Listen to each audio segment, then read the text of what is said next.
Hello students, ઘણા સમય પછી ફરી આપણે મળ્યા છીએ વિદ્યાર્થી મિત્રો. કોવિડની પરિસ્થિતિમાં આપણે જ્યારે ઓનલાઈન શિક્ષણ મેળવીએ છીએ ત્યારે દોસ્તો એક ખાસ વસ્તુ તમને કહેવાની કે જરા પણ મૂડ ઓફ કર્યા વગર આપણે સતત અભ્યાસ કરતું રહેવાનું છે. સાથે સાથે આપણી તબિયતને પણ સાચવવાની છે અને આપણો અભ્યાસક્રમ કન્ટિન્યુ રહે, આપણને કોઈ એક્ઝામમાં પ્રોબ્લેમ ના થાય, આપણો કોન્ફિડન્સ લેવલ જળવાઈ રહે, એના માટે આપણે સતત અભ્યાસ તો કરતા રહેવું પડશે. આઈ હોપ ઝડપથી પોઝિશન બધી નોર્મલ થઈ જાય અને ફરીથી આપણે એક વખત ક્લાસરૂમની અંદર મળીએ એવી ભગવાન પાસે પ્રાર્થના કરીએ. ક્લાસરૂમ જેવી મજા તો ના આવે, આપણને ખ્યાલ છે, પણ શક્ય હોય તેટલું મનને સ્ટેબલ રાખીને સ્વસ્થ રહી અને આપણે આપણો અભ્યાસ ચાલુ રાખવો જોઈએ. દોસ્તો, આપણું કરંટ ઇલેક્ટ્રિસિટી ચેપ્ટર 12ની અંદર કમ્પ્લીટ કરી ચૂક્યા છીએ. એની અંદર ખાસ પ્રકારના ન્યુમેરિકલ્સ આવે, શોર્ટકટ ટિપ્સ એન્ડ ટ્રિક્સ આવે. બધા જ લેક્ચર મેં મારા ચેનલની અંદર મૂકેલા છે, તમે જોયા હશે. જેની અંદર સ્ટાર ડેલ્ટા મેથડ છે, નોડલ એનાલિસિસ છે, KCL છે, કિર્ચોફનો સર્કિટનો નિયમ છે, કેવી રીતે અપ્લાય કરવો, આ બધી જ ચર્ચા મેં મારા લેક્ચરની અંદર ટોટલી કરેલી છે. છતાંય મને એવું લાગે છે કે હજી આમાંથી ખાસ ન્યુમેરિકલની આપણને પ્રેક્ટિસ થાય અને ખાસ પ્રકારના ક્વેશ્ચન પૂછાય તો આપણે કેવી રીતે એને ટેકલ કરશું. મિત્રો, જો આપણને આ ખબર પડી જાય તો તમારું કરંટ ઇલેક્ટ્રિસિટી ચેપ્ટર એકદમ સ્ટ્રોંગ બની જાય.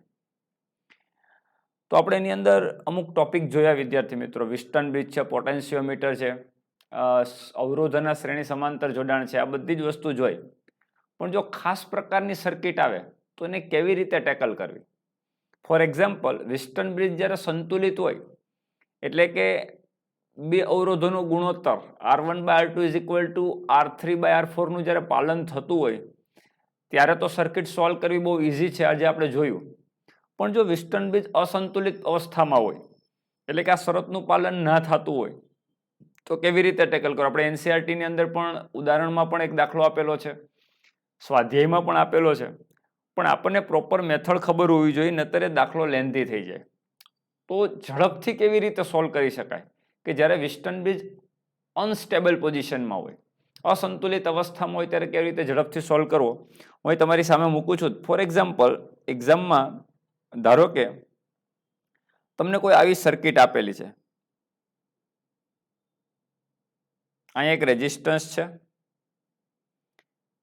પછી કન્ટિન્યુ એક બીજો રેઝિસ્ટન્સ છે, નીચે ફરી એક રેઝિસ્ટન્સ છે, ફરી એક રેઝિસ્ટન્સ છે,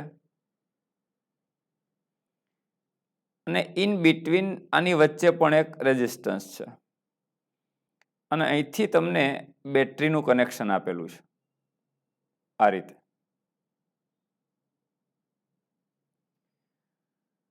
હવે ફોર એક્ઝામ્પલ, આ 1 ઓહમ રેઝિસ્ટન્સ છે, આ 2 ઓહમ રેઝિસ્ટન્સ છે, આ પણ 2 ઓહમ રેઝિસ્ટન્સ છે, અને આ 1 ઓહમ રેઝિસ્ટન્સ છે. તો તમે જોઈ શકો છો કે 1 ઓહમ બાય 1 ઓહમ એટલે R1/R2 = 1 થાય, અને 2 ઓહમ બાય 2 ઓહમ મીન્સ કે R3/R4 પણ 1 થાય. તો વિસ્ટન બ્રિજ છે એ સંતુલિત અવસ્થામાં છે. અને આ સર્કિટ સોલ્વ કરવી, આ બંને પોઈન્ટ, ધારો કે અહીંયા હું તમને બે પોઈન્ટ કહું, એક પોઈન્ટ આ અને બીજો પોઈન્ટ આ બંને વચ્ચે સમતુલ્ય રેઝિસ્ટન્સ કેટલો, તો વિસ્ટન બ્રિજ જ્યારે સંતુલિત હોય ત્યારે વચ્ચેનો રેઝિસ્ટન્સ નીકળી જાય. અને ત્યારબાદ જો આ રેઝિસ્ટન્સ આપણે કાઢી નાખીએ તો આ રેઝિસ્ટન્સ અને આ રેઝિસ્ટન્સ બંને શ્રેણીમાં થઈ જાય, એટલે 2 + 1 એટલે 3 થાય. અને આ રેઝિસ્ટન્સ ને આ રેઝિસ્ટન્સ પણ શ્રેણીમાં થઈ જાય, તો 2 + 1 એટલે 3 થાય. અને ફરીથી આ 3 અને આ 3 બંને એકબીજાને સમાંતર થઈ જાય. તો સમતુલ્ય રેઝિસ્ટન્સ 3 × 3/3 + 3 R1 × R2/R1 + R2. આ રીતે તમે કેલ્ક્યુલેટ કરી શકો. પણ જો આપણી પાસે આવું ના હોય અને ફોર એક્ઝામ્પલ આ રેઝિસ્ટન્સ પણ 2 ઓહમનો છે, ચલો, તો મિત્રો તમે જોઈ શકો છો કે આની અંદર 1/2 એટલે 0.5 ઓહમ થયું અને આ 2/2 એટલે 1 ઓહમ થાય. તો મિત્રો આ પિસ્ટન બેઝ છે બેલેન્સ પોઝિશનમાં નથી, તો તમે આ વચ્ચેનો રેઝિસ્ટન્સ કાઢી શકો નહીં. આ એમને રહેવા દેવો પડે, તો આ બ્રાન્ચમાંથી પણ કરંટ કંઈક જશે. જ્યારે બેલેન્સ પોઝિશનમાં પિસ્ટન બ્રિજ હોય ત્યારે આ વચ્ચેની બ્રાન્ચમાંથી કરંટ ફ્લો ન થતો હોય, કારણ કે આ પોઈન્ટ અને આ પોઈન્ટનું પોટેન્શિયલ સેમ થઈ ગયું હોય. વિદ્યુત સ્થિતિમાન જ્યારે સમાન થઈ જાય ત્યારે કરંટ ફ્લો ના થાય. કરંટ ક્યારે ફ્લો થાય? જ્યારે વિદ્યુત સ્થિતિમાનનો તફાવત બે બિંદુની વચ્ચે મળતો હોય. એટલે એકનું સ્થિતિમાન ઊંચું હોય અને બીજા પોઈન્ટનું સ્થિતિમાન નીચું હોય, તો ઊંચા સ્થિતિમાનથી નીચા સ્થિતિમાન તરફ કરંટ ફ્લો થશે. પણ આ બંનેના પોટેન્શિયલ સેમ થઈ જતા હોય જ્યારે પિસ્ટન બ્રિજ સંતુલિત થાય ત્યારે. એટલે આ બ્રાન્ચમાંથી કોઈ કરંટ ફ્લો થતો હોય નહીં. પણ અહીંયા તો પિસ્ટન બ્રિજ અસંતુલિત અવસ્થામાં છે દોસ્તો. તો આને કેવી રીતે સોલ્વ કરશો? તો મેં તમને નોડલ એનાલિસિસ આની અંદર શીખવાડ્યું હતું આગળના લેક્ચરોમાં. તો સરળતાથી આમાં નોડલ એનાલિસિસ કરી અને સરળતાથી આ પ્રશ્નને સોલ્વ કરી શકાય.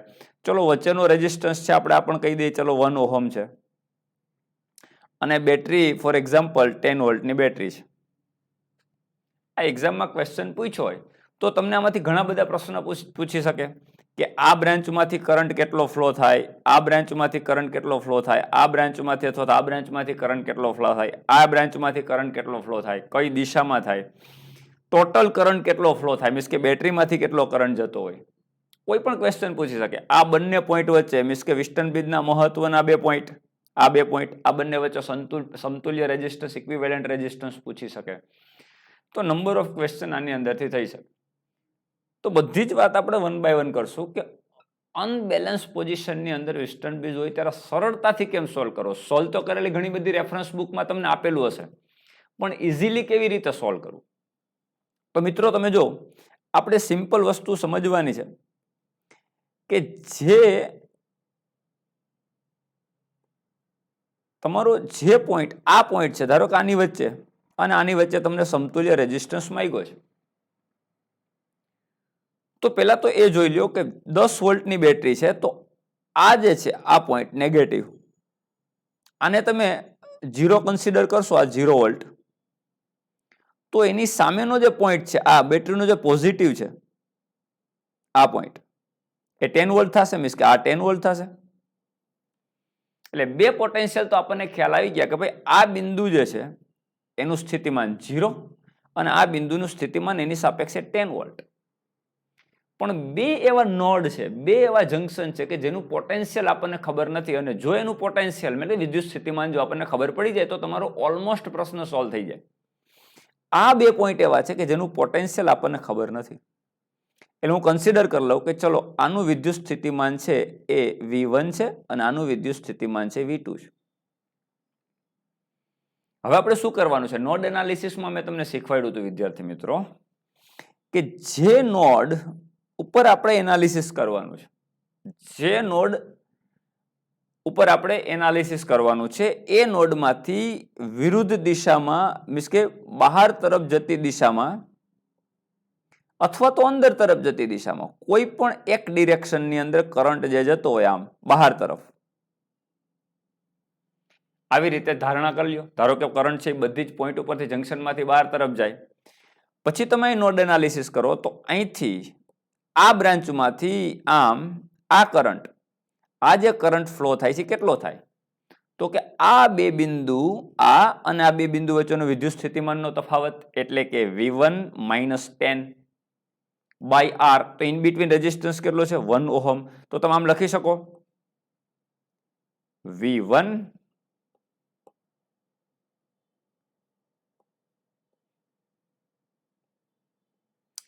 તમે આમ લખી શકો V1 - 10 બાય R એટલે 1 ઓહમ, રાઈટ? પ્લસ હવે આ બ્રાન્ચ ઉપર તમે જશો, આ બ્રાન્ચમાં, તો અહીંયા શું થશે? V1 - 0, કારણ કે આનું પોટેન્શિયલ તો 0 છે, રાઈટ? તો V1 - 0 by R, R means 2 ohm, plus હવે આપણે આ બ્રાન્ચ લેવાની છે, આ બ્રાન્ચ લેવાની છે. તો આ બ્રાન્ચમાં કરંટ કેટલો જાય તો કે V1 minus V2 by R. તો આ બ્રાન્ચનો રેઝિસ્ટન્સ કેટલો છે 1 ઓહમ. તો આપણે આવશે 1 ઓહમ ઇઝ ઇક્વલ ટુ 0. વિદ્યાર્થી મિત્રો ત્રણેય આપણે ભણી ગયા છે, કિર્ચોફનો પ્રથમ નિયમ પણ ભણી ગયા છે કે જંક્શન આગળ ભેગા મળતા બધા જ વિદ્યુત પ્રવાહનો બેઝિક સરવાળો શૂન્ય થતો હોય, એટલે મતલબ ત્રણેય કરંટનો સરવાળો શૂન્ય કરી દીધો આપણે. અને ત્રણેય કરંટ બહારની દિશામાં જાય છે, એટલે અહીંયા બધી જગ્યાએ પોઝિટિવ સાઇન જ આપણે લેશું. રાઈટ. તો ત્રણેય પ્રવાહનો સરવાળો 0 થઈ ગયો. તો હવે આમાં સિમ્પલ કેલ્ક્યુલેશન છે વિદ્યાર્થી મિત્રો, તમે જોઈ શકો છો.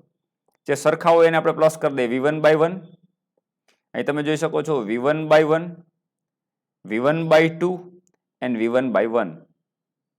તો કેટલું થશે V1 બાય 1, V1 બાય 1 એટલે V1 પ્લસ V1 એટલે 2V1, V1 પ્લસ V1 એટલે 2V1 અને V1 બાય 2 એટલે આમ લખી શકીએ આપણે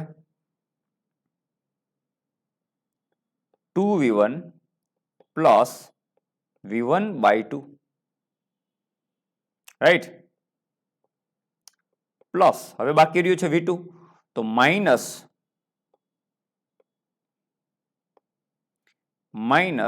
V2 by 1 is equal to, અહીંયા તમે જોઈ શકો છો 10 બાય માઇનસ 10 બાય 1 છે, એટલે કે 10 બાય 1 સામે જશે એટલે પ્લસ થઈ જશે, એટલે 10 થઈ જશે.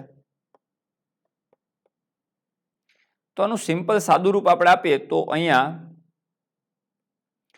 2V1 ઇન્ટુ 2 એટલે 4V1 પ્લસ V1 એટલે 5V1, અને તમે આને કમ્પ્લીટ સાદું રૂપ આપશો એટલે 5V1 બાય 2 થશે.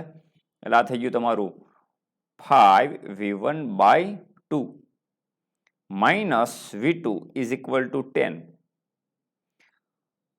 તો ફાઇનલી કેટલું થયું 5V1 માઇનસ 2, અહીંયા મલ્ટીપ્લાય થશે એટલે 2V2 બાય 2. તો 2 ને સામે ગુણ નાખીએ એટલે 20. આ તમારું નંબર ઇક્વેશન 1. મિત્રો અહીંયા તમે જોઈ શકો છો આ તમારું 2V1 ઇન્ટુ 2 એટલે 4V1 પ્લસ V1 એટલે 5V1 by 2 minus V2 by 1 એટલે V2 ઇઝ ઇક્વલ ટુ 10. 2 ને અહીંયા મલ્ટીપ્લાય કરીએ એટલે 5V1 માઇનસ 2V2 બાય 2 આવે, પણ 2 ને મેં અહીંયા મલ્ટીપ્લાય કરી દીધું 10 સાથે એટલે 20. એટલે તમારું પહેલું ઇક્વેશન કમ્પ્લીટ થઈ ગયું. મિત્રો બહુ સિમ્પલ છે. હવે સેમ વસ્તુ આપણે અહીંયા નોડ એનાલિસિસ કરવાનું છે આ પોઈન્ટ આગળ. તો અહીંયા પણ આપણે કરંટ છે એની ડિરેક્શન 12 તરફ કન્સિડર કરી લઈએ. પછી અહીંથી સ્ટાર્ટ કરવાનું V2 minus 10 by 2, V2 minus 0 by 2, V2 minus V1 by 1. આ રીતે ત્રણેય કરંટ આપણે લખી નાખીએ તો શું થશે વિદ્યાર્થી મિત્રો V2 by 10, V2 minus 10 by 2. તો આ થશે તમારું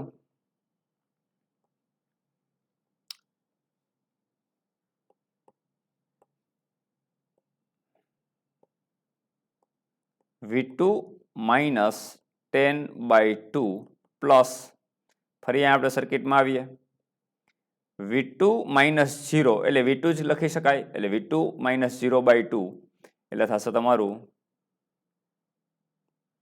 V2 બાય 2 પ્લસ અહીંયા બીજું શું થશે V2 minus V1 by 2 1 ohm એટલે શું થશે V2 minus V1 by 1 is equal to 0. મિત્રો આ ઇક્વેશન ફાઇનલી સોલ્વ કરીએ આપણે તો V2 બાય 2 એટલે V2 થશે, અને V2 અહીંયા છે 1 એટલે V2 પ્લસ V2 2V2 એટલે ફાઇનલી થઈ ગયું તમારું 2V2. અહીંયા તમારું માઇનસ V1 બાય 1 છે એટલે માઇનસ V1, અને અહીંયા તમારું છે માઇનસ 10 બાય 2 એટલે કે 5, પણ માઇનસ 5 સામે જશે એટલે પ્લસ 5 એટલે ઇક્વલ ટુ 5. આ થઈ ગયું તમારું ઇક્વેશન નંબર 2. મિત્રો અહીં ઇક્વેશન નંબર 1 શું છે તમે જુઓ, ઇક્વેશન નંબરની અંદર 2V2 છે, અહીંયા પણ 2V2 છે, રાઈટ. અહીંયા માઇનસ 2V2 છે, અહીંયા પ્લસ 2V2 છે. આ બંનેનો તમે સરવાળો કરશો ઇક્વેશન નંબર 2 અને 1 નો, તો ફાઇનલી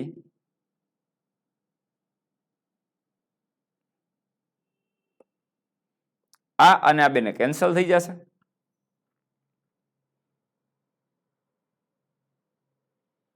આ બંને કેન્સલ થઈ જાય સરવાળો કરો એટલે, તો 5v1 માઇનસ v1 એટલે 4v1, એટલે આ થઈ ગયું તમારું ફાઇનલી 4v1. આ બંને સમીકરણને તમે ઉકેલો એટલે આ થઈ ગયું તમારું 2v2 અને 2v2 કેન્સલ થઈ જાય. અહીંયા 5v1 માઇનસ v1 એટલે 4v1 થઈ ગયું, અને 20 પ્લસ 5 એટલે 25, એટલે ફાઇનલી ઇક્વલ ટુ 25 મળ્યું. તો v1 ઇઝ ઇક્વલ ટુ 25/4. આ તમને એક પોટેન્શિયલ મળ્યું કયા પોઈન્ટનું? ઉપરના પોઈન્ટનું. ધારો કે આને એ સમીકરણ કહી દે. તો દોસ્તો આનું 20/4 પોટેન્શિયલ છે. આનું વિદ્યુત સ્થિતિમાન તમને 20/4 મળ્યું. તો આનું પોટેન્શિયલ કેટલું હોય? તો એનામાં કિંમત મૂકી દો. અહીંયા 20/4 મૂકી દઈએ આપણે. આ ઇક્વેશનમાં v1 ની જગ્યાએ આપણે 20/4 મૂકી દઈએ. કોઈ પણ એક ઇક્વેશનમાં તમે કિંમત મૂકી શકો. આ ઇક્વેશનમાં પણ કિંમત મૂકી શકો તમે, પહેલામાં પણ. આ બીજા ઇક્વેશનમાં આપણે 20/4 મૂકીએ તો શું થાય? 2v2 minus 20/4 is equal two 5. તો ફાઇનલી શું થયું? 2v2 ઇઝ ઇક્વલ ટુ 20/4 સામે જાય એટલે પ્લસ થશે, પ્લસ 5. ફાઇનલી 5 4 20 અને 20 પ્લસ 25 એટલે 45. 45/4 45/4 ઇઝ ઇક્વલ ટુ 2v2. તેથી v2 ઇઝ ઇક્વલ ટુ 45/8. આ તમારું બીજું પોટેન્શિયલ મળ્યું. એટલે આનું પોટેન્શિયલ 25/4. મિત્રો આ પોટેન્શિયલ મળ્યું તમને 25/4. અહીંયા લખું v1 ઇઝ ઇક્વલ ટુ 25/4 અને સેમ વસ્તુ v2 ઇઝ ઇક્વલ ટુ 45/8. આ બે પોટેન્શિયલ તમને મળી ગયા.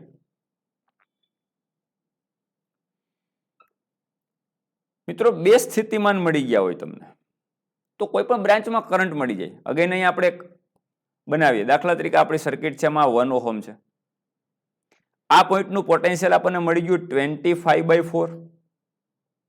પછી અહીંયા એક રેઝિસ્ટન્સ છે, અહીંયા એક રેઝિસ્ટન્સ છે, પછી અહીંયા એક પોઈન્ટ છે, પછી રેઝિસ્ટન્સ છે. તો આપણને આનું પોટેન્શિયલ પણ મળી ગયું 45/8. આનું પોટેન્શિયલ પણ મળી ગયું છે. આનું પોટેન્શિયલ 10 છે, આનું 0 છે. આ રીતની સર્કિટ છે કમ્પ્લીટ. અને વચ્ચે પણ એક રેઝિસ્ટન્સ છે 1 ઓહમનું.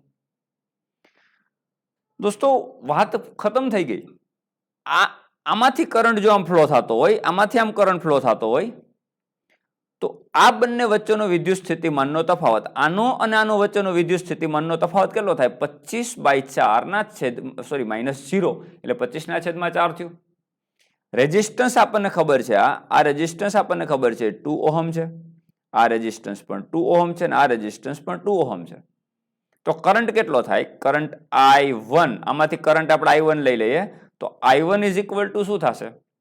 V/R. V એટલે 25/4 બાય R. R કેટલો છે? વચ્ચેનો રેઝિસ્ટન્સ કેટલો છે? 2 ઓહમ. તો ઇન્ટુ 2. તો ફાઇનલી થયું 25/8 એમ્પિયર. સેમ વસ્તુ આ બ્રાન્ચમાં પણ તમે કરી શકો. અહીંયા 45/8 તો કરંટ I2, અહીંયા કરંટ જો I2 જતો હોય તો I2 ઇઝ ઇક્વલ ટુ શું થશે? પોટેન્શિયલ તમારું છે 45/8 માઇનસ 0 એટલે 45/8 અપોન R. R એટલે 2 ઓહમ છે તો 45/16 થયું. આટલા એમ્પિયર થશે. મિત્રો તમે જોઈ શકો છો કે તમને બંને બ્રાન્ચમાંથી કરંટ મળી જાય છે. આ બ્રાન્ચમાંથી પણ કરંટ મળી ગયો તમને, આ બ્રાન્ચમાંથી પણ કરંટ મળી ગયો.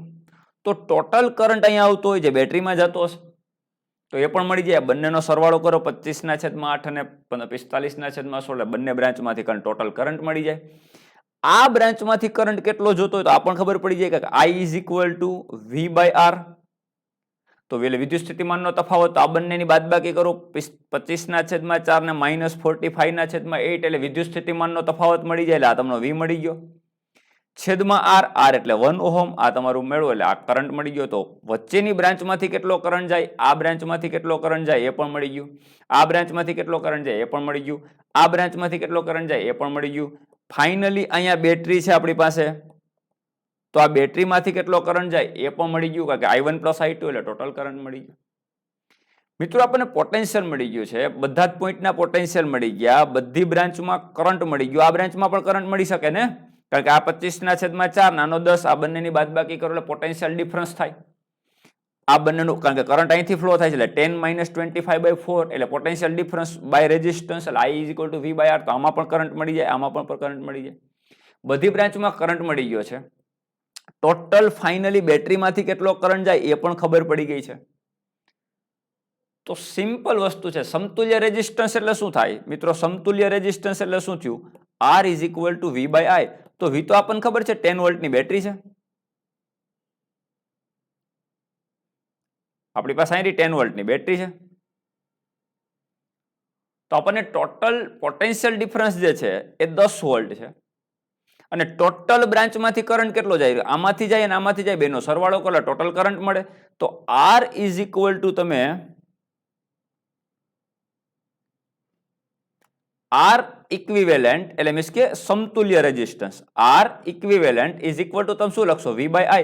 તો V = 10 અને I = આ બ્રાન્ચમાંથી જતો કરંટ ફાઇનલ બેટરીમાંથી કેટલો જતો હોય? તો કે I1 પ્લસ I2 જેટલો. બંને કરંટ આપણને મળ્યા I1 અને I2, એનો બંનેનો સરવાળો કરી દો, જે મળી તમારો અહીંયા એ થશે, એ તમારો R ઇક્વિવેલન્ટ થશે.